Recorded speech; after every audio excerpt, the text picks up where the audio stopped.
This video is for beginner photographers for sure. You have a camera, you really love to take pictures, right? And you have some Instagram followers. But every time you're trying to take a picture, some unusual shot in manual mode, it's like you run into an invisible wall. That's what happened to me. I've been shooting in automatic mode ever since cameras has such mode. And then I switched to a fully manual mode just to be able to totally control my camera. And today I'm going to tell you how you can do it too. Your camera, despite of all the high tech inside, is just a tool. Because without you, it's just a dumb piece of plastic and metal.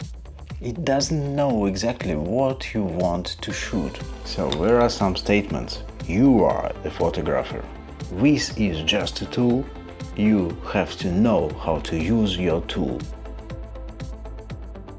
Your camera got a lens, and this is just a piece of glass with some kind of curtains inside, and you can rotate some aperture ring to manage the amount of light to penetrate through your lens to your sensor.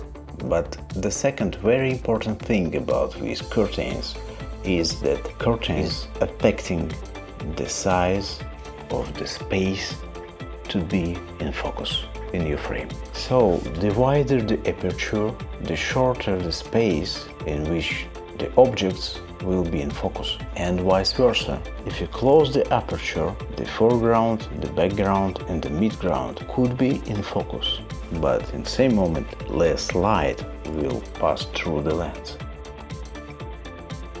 Also, your camera has an exposure settings. Exposure is the time. The larger the number after the 1 and slash, the shorter amount of time light hits your sensor. The longer shutter is open, more light is passing through your lens to your sensor. But also it affects in the focus, because if you open your shutter for long and your object moves, you will get a blurry image. And the third setting you got is an ISO setting. And this is software setting tells your sensor how sensitively to process this light. The lower the ISO number, the less light is processing by your sensor and the less noise you got in your image. And again, and vice versa. And wait, I know this sounds complicated and strange, but in fact, you just have to imagine a triangle. This is pretty uncomfortable.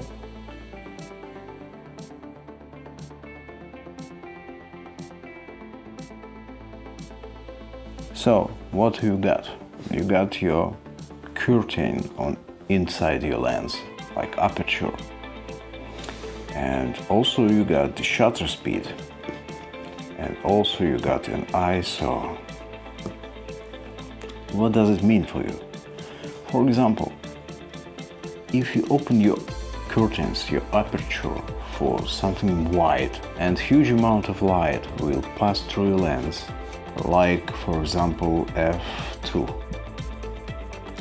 That means you get the very shallow depth of field to be in focus.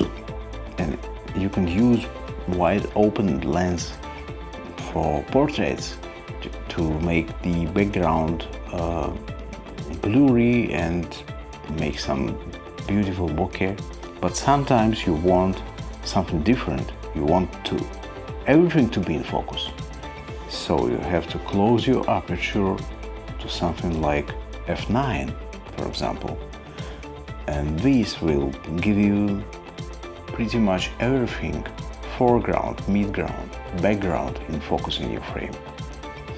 But this affects the amount of light to pass through your lens.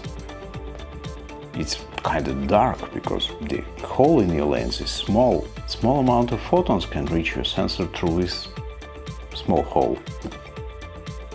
I know how it sounds. What can you do with this situation?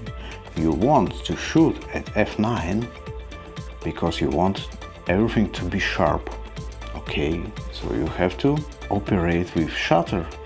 Your camera could tell you, I want to shoot 15 seconds to expose with low amount of light. And sometimes it's nice because sometimes you really want shutter to be long as possible. For example, if you're shooting long exposure and you want to make waves to be like a glass in the sea, right? But if you shoot portraits, for example, or wild photography, you have to make your shutter at least 1/500, because if your subject moves in your frame, you want to catch at this moment this object to be sharp, like birds, for example, or just some kids running. You want those kids to be sharp. You have to choose what do you need exactly, because if you make this shutter fast as hell, for sure your kids will be nicely sharp, even if they move.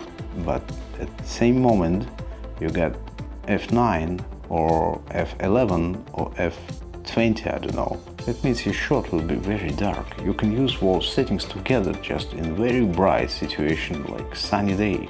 What if it's not a sunny day? At this point we need ISO, because if ISO is 100, or what is the lowest ISO position in your camera, it makes your pictures very clean.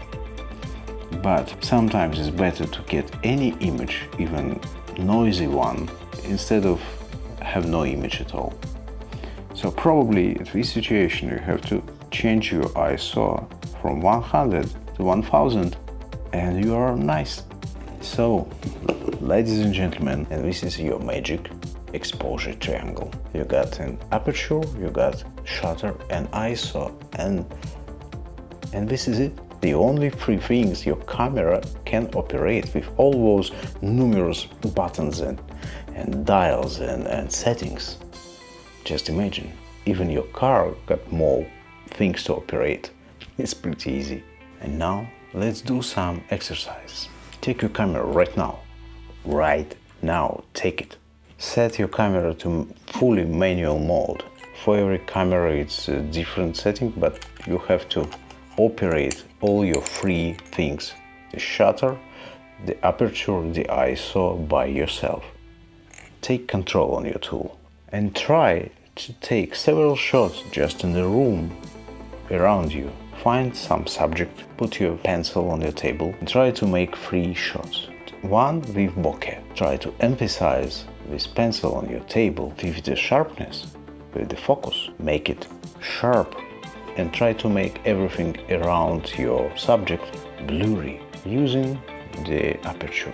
Next, try to make the same shot, but try to make everything in focus, from foreground to subject to background, using your aperture also. And now switch off pretty much all lights in your room.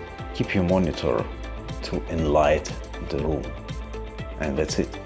And try to make same shots. You will realize how to use shutter speed and ISO to achieve this. Those 2 exercises will make you understand how your camera works. It's pretty simple. When you achieve those shots, post the link to those shots in the comments under this video. And by the way, don't forget to hit the like button and subscribe to my channel. Thanks for watching. Ciao for now.